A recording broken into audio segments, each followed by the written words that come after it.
ఓం సాయిరామ్. సమర్థ సద్గురు సాయినాథ్ మహారాజుకి జై. సాయి భక్తులందరికీ నమస్కారం అండి. మన బాబాగారి దయ వల్ల మనందరం బాగుండాలి, సంతోషంగా ఉండాలి అని చెప్పి మనస్ఫూర్తిగా కోరుకుంటూ ఈ రోజుటి వీడియో స్టార్ట్ చేస్తున్నాను ఫ్రెండ్స్.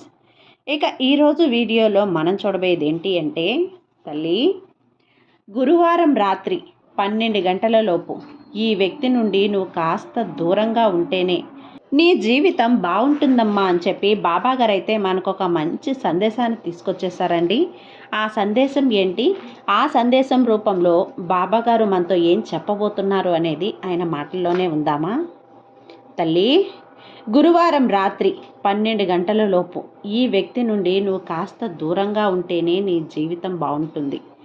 మరి ఏ వ్యక్తి గురించి బాబాగారు చెప్తున్నారు అనేది ఈరోజు వీడియోలో చూద్దాం. అప్పుడే మన జీవితం బాగుంటుంది అని బాబాగారు చెప్తున్నారు కదా. మరి ఆ వ్యక్తి ఎవరు, ఎందుకు బాబాగారు ఈ విధంగా చెప్తున్నారు, తన వల్ల మనకున్న లాభం కలుగుతుందా లేదంటే నష్టం కలుగుతుందా? కేవలం నష్టం కలిగితే మాత్రమే బాబాగారు ఈ విధంగా మనకు చెప్తారు. మరి అది ఏ విధమైనటువంటి నష్టం, ఇవన్నీ తెలుసుకోవాలంటే ఇప్పుడు మనం బాబాగారి మాటలను పూర్తిగా వినాల్సిందే. తల్లి, ఇప్పుడు ఈ నా మాటలు వింటుంటే నీకు ఆందోళనగా ఉంది బిడ్డ, అలానే నీకు భయం కూడా వేస్తుంది కదా. నీ సాయి మాటలు వినగానే ఒళ్ళు జలధరించిందా తల్లి? ఏంటి అసలు బాబా ఏంటి ఇలా అంటున్నారు అని అనుకుంటున్నావు కదా. అయినా సరే నువ్వు తప్పకుండా ఇది వినాల్సిందేనమ్మా. నేను నిన్ను హెచ్చరిస్తున్నానంటే దాని వెనుక ఒక అర్థం దాగి ఉంటుంది. తప్పకుండా ఏదో ఒక అర్థం ఉంటుంది. ఏ కారణం లేకుండా మాత్రం ఇది నేను చెప్పనని నీకు కూడా తెలుసు కదా. చూడమ్మా, ఈ ఒక బంధం, ఈ వ్యక్తి, ఏ వ్యక్తి నీతో ఉన్నారంటే అందరూ నీకు దూరమైపోతారు. జాగ్రత్తగా ఉండు. కాబట్టి ఆ వ్యక్తిని నువ్వు తప్పకుండా దూరం పెట్టాల్సిందే. ఆ వ్యక్తి నీ జీవితంలో ఉంటే నీ జీవితమే దెబ్బతింటుంది. సమాజంలో నీకున్న గౌరవం తగ్గిపోతుంది. కుటుంబంలో ప్రేమలు తగ్గిపోతాయి. కాబట్టి కాస్త ఈ వ్యక్తిని దూరంగా పెట్టు తల్లి. ఇలాంటి చేదు వార్త చెప్పాక నీకు శుభవార్త చెప్పకుండా ఎలా ఉంటాను చెప్పు. అవేంటో అని ఆలోచిస్తున్నావు కదా. ఒకటి కాదమ్మా, ఎన్నో శుభవార్తలు రాబోతున్నాయి. నీ జీవితంలోకి ఎన్నో శుభవార్తలు రాబోతున్నాయి తల్లి. ఇప్పుడు ఈ క్షణం, అలానే రాబోతున్న క్షణాలు నీకు ఎంతో అద్భుతంగా ఉన్నాయి. ఇక ఈ శుభ సమయంలో నువ్వు ఆ వ్యక్తి నుంచి విడిపోతే నువ్వు శాశ్వతంగా ఆనందంగా ఉంటావు. అలానే అత్యంత ఎత్తుకు ఎదుగుతావు. ఒకవేళ నువ్విప్పుడు దూరం కాకపోతే మాత్రం నీ జీవితకాలం కూడా వారికి దూరం కాలేవు. తర్వాత నువ్వే బాధపడాల్సి ఉంటుంది. విను చూడు, నీకు ముందుగా శుభవార్త చెబుతాను, తర్వాతే ఆ బాధాకరమైన విషయం కూడా చెప్తాను. జాగ్రత్త పడు తల్లి. ఎందుకంటే మంచి నలుగురితో చెప్పాలి, చెడు మాట స్వయంగా నేనే ఆఖరిలో నీ చెవిలో చెబుతాను బిడ్డ. నీ సమయం అత్యద్భుతం కాబోతుంది. నువ్వు తాకిందల్లా బంగారం కాబోతుంది. నువ్వు ఎక్కడ పెట్టుబడి పెట్టినా సరే అందులో నీకు మంచి ఫలితాలు వస్తాయి, మంచి లాభాలు వస్తాయి. ఏ పని మొదలు పెట్టినా సరే నువ్వే ముందుంటావు. నువ్విక విజయమే, నీకు ఎక్కడున్నా కూడా విజయమే తల్లి. విజయం అనే మెట్లు ఎక్కబోతున్నావు. ఇక నువ్వు కోరుకున్న ఉద్యోగం, అలానే నీ ఉద్యోగంలో అత్యంత ఉన్నతి స్థాయికి నువ్వు చేరుకుంటావు తల్లి. నువ్వు ఆశపడినట్లుగానే జరుగుతుందమ్మా. నువ్వు కోరిన వ్యాపారం, ఇలా అన్నింటిలో కూడా నువ్వు విజయం సాధిస్తావు. ఒకటి కాదు, రెండు కాదు, నువ్వు ఎక్కడ అడుగు పెట్టినా అక్కడ బంగారుమయం కాబోతుంది. ఒక అత్యద్భుతమైనటువంటి సమయం ఇప్పుడు నీకు వచ్చేసింది తల్లి.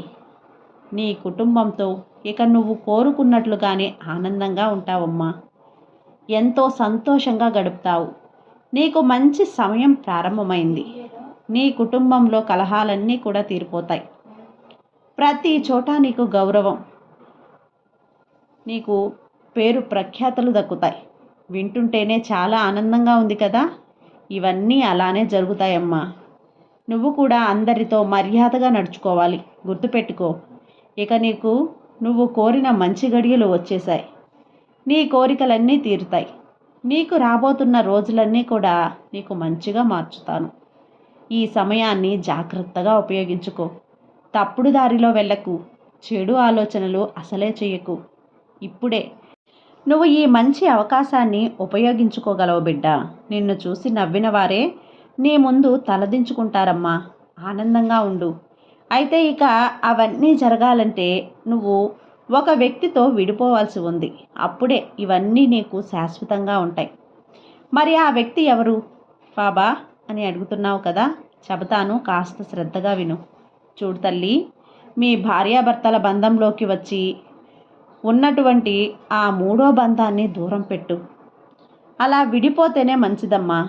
వాళ్ళు నీ బాధ్యతలపైన, నీ బంధం పైన ప్రభావం చూపుతారు. ఎలానో తెలుసా? ఎంతో సుగుణవతి అయినటువంటి మనసు మందర చెడగొట్టి తన కాపురాన్ని తానే నాశనం చేసుకునేలా ఏ విధంగా చేసిందో అదే విధంగా ఈ వ్యక్తులు కూడా నీ జీవితంలోకి అడుగు పెడతారు. జాగ్రత్త. భగవంతునికే తప్పలేదు. మానవ మాతృలం మనం అస్సలు తట్టుకోలేం. కాస్త జాగ్రత్తగా ఉండు. చూడమ్మా, నేను చెప్పినట్లు సమయాన్ని జాగ్రత్తగా వాడుకో. నీ మనసుని ఎవరైతే చెడగొడుతూ ఉన్నారో ఆ వ్యక్తులను మీ బంధం నుంచి దూరంగా పెట్టు. వారి మాటలు అస్సలు వినకు. నీకు ఎంత కష్టం వచ్చినా సరే, వాళ్ళు ఎంత మంచివారైనా సరే, చెడ్డవారైనా సరే, చివరికి నీతో నిలబడేది నీ బంధం అని మాత్రం గుర్తుంచుకో. అర్థమవుతుందా? ఆ మూడో వ్యక్తి వల్ల నీ జీవితం చాలా దుర్భరంగా మారిపోగలదు. తస్మాత్ జాగ్రత్త తల్లి. వీళ్ళు నీ బాధ్యతలపై, నీ బంధంపై ప్రభావం చూపవచ్చు. నీ పరువు కూడా నువ్వు కోల్పోవలసి ఉంటుంది. ఇప్పటి వరకు నీ గురించి గొప్పగా చెప్పుకున్న వారే ఇక నీ గురించి చెడుగా మాట్లాడతారు. నువ్వు నీ కుటుంబంతో, నీ బంధంతో ఆనందంగా ఉండాలంటే నువ్వు ఆ బంధంతో విడిపోక తప్పదమ్మా. వారు ఎంత దగ్గరి వారైనా సరే, మనసు కల్మషంగా ఉంటే వారిని దగ్గర పెట్టవద్దు. దూరం చేసుకోవటమే మంచిది. నీకు అర్థమవుతుంది కదా? ఎవరు నీకు చెప్పుడు మాటలు చెబుతూ ఉన్నారో, ఎవరు నీ బంధంలో చిచ్చు పెట్టాలనుకుంటున్నారో నీకు తెలుస్తుంది. జాగ్రత్త పడు. ఇలాంటి బంధాలు ఎప్పుడూ కూడా అంత మంచిది కాదు. ఎన్నో అనుమానాలకు, అవమానాలకు దారితీస్తుంది బిడ్డ. నీ బంధం నీ గురించి చాలా గొప్పగా ఆలోచిస్తూ ఉన్నారు. అలాంటి వారిని అవమానించకూడదు. వీరి మాటలు విని వారిని అవమానించకు. నేనెందుకు చెప్తున్నానో అర్థం చేసుకోమ్మా. తెలుసో తెలియకో ఇప్పటి వరకు వారి మాటలు వింటూ వచ్చావు. వారి మాటల వల్ల ఇప్పటికే నీ జీవితంలో చాలా కోల్పోయావు. సంతోషం లేకుండా పోయింది కదా? కళ్ళు మూసినా కళ్ళు తెరిచినా అవే మాటలు నీకు గుర్తొస్తూ ఉన్నాయి. అనుమానం నీ మెదడుని తొలిచేస్తుంది. అవన్నీ తీసి బయటపెట్టి నువ్వు అనుకున్నది అనుకున్నట్లుగా ఇక్కడ ఏదీ జరగటం లేదమ్మా. కేవలం ఆ మూడో వ్యక్తి మాటలు మాత్రమే నిన్ను ప్రభావితం చేస్తున్నాయి. ఎప్పుడైతే వారి మాటలను విసిరిపారేస్తావో అప్పటి నుంచి ఎంతో ప్రశాంతంగా ఉంటావు. నీ కుటుంబం, నువ్వు ఎప్పుడూ కూడా ప్రశాంతంగా ఉంటారు. నీ పచ్చని కాపురంలో చిచ్చు పెట్టుకోవద్దు తల్లి. ముందుగానే హెచ్చరిస్తున్నాను బిడ్డ. నువ్వు ఎంతో అమాయకురాలివి. ఎవరు ఏం చెప్పినా నమ్మేస్తావు. నిన్ను వారి స్వలాభం కోసం వాడుకుంటూ ఉంటున్నారు. జాగ్రత్తగా ఉండు. మళ్ళీ మళ్ళీ చెప్తున్నాను, నీ బంధం ఎలాంటి వారైనా సరే, మంచివారైనా చెడ్డవారైనా, నీకు బాధ కలిగితే చివరికి నిలబడేది అదే బంధం అని గుర్తుంచుకో. వారు తప్ప ఇంకెవ్వరూ నీ వెనుక రారమ్మా. నువ్వు నీ విజయం వైపు వెళ్ళు.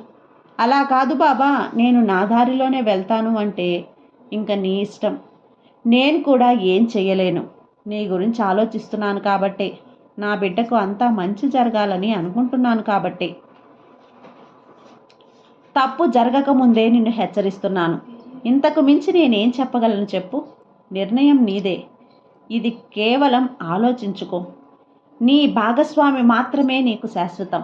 మరే బంధాలు కూడా శాశ్వతం కాదు అని గుర్తుపెట్టుకో. చూడు తల్లి, నిన్ను తప్పుదారి పట్టించే బంధాలు ఏ విధంగా అయినా నీ జీవితంలోకి వస్తాయి.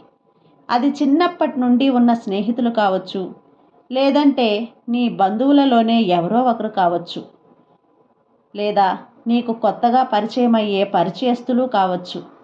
ఇలా ఏ విధంగా అయినా సరే ఆ చెడు నీ జీవితంలో ఒక్కసారి మొదలైందంటే నీ జీవితాంతం నువ్వు బాధపడాల్సి ఉంటుంది. అలాంటి వారిని వీలైనంత దూరంగా పెట్టు. వీలైనంత తొందరగా దూరంగా పెట్టమ్మా. అప్పుడే నీకు అంతా శుభం జరుగుతుంది. ఈ ఒక్క వ్యక్తి నీ జీవితంలో లేకపోతే నీ జీవితం ఎంత అద్భుతంగా ఉంటుందో తెలుసా? ఎంత సంతోషంగా ఉంటుందో తెలుసా? ఒక్కసారి ఊహించుకో. నువ్వే ఊహించుకో బిడ్డా. ఈ వ్యక్తి ఏవైతే మాటలు నీకు చెబుతున్నాడో ఆ వ్యక్తి నీ జీవితంలో లేనప్పుడు, ఆ వ్యక్తి నీ జీవితంలోకి రాలేనప్పుడు నీ జీవితం ఎంత అద్భుతంగా ఉండబోయేదో ఆలోచించు. అప్పుడే నీకు అర్థమవుతుంది. నా బాబా చెప్పింది నిజమేనని. అప్పుడైనా ఆ వ్యక్తిని దూరం పెట్టమ్మా. ఎన్నిసార్లు చెబుతున్నాను తల్లి, ఎంత ప్రమాదం ఉంటే ఎన్నిసార్లు చెబుతాను. ఒక్కసారి ఆలోచించు. జాగ్రత్త బిడ్డ, నువ్వు జాగ్రత్తగా ఉండు. లేదంటే జీవితంలో సరిదిద్దుకోలేని తప్పు చేసిన దానివి అవుతావు. కాస్త జాగ్రత్తగా ఉండు. ఈ ఒక్క నిర్ణయం తీసుకో చాలు. నీకంతా మంచి జరుగుతుంది. నీకెప్పుడు తోడుగా నేనుంటాను బిడ్డ. నువ్వు ధైర్యంగా ఉండు. అనవసరంగా దేని గురించి ఆలోచించుకు. నీ మనసుని ఏ ఆలోచనలైతే తొలిచేస్తున్నాయో వాటిని విసిరిపారేసేయి. నీకంతా శుభం జరిగేలా నేను ఆశీర్వదిస్తాను. నీకెల్లప్పుడూ నీ బాబా తోడుగా ఉంటానమ్మా. నీ బాబా మీద నమ్మకంతో ఉండు. అంతా మంచిగా జరుగుతుంది. నీ సాయి నీకు తోడుండగా నీకు భయం ఎందుకు చెప్పు? సర్వేజన సుఖినో భవంతు. జై సాయిరాం.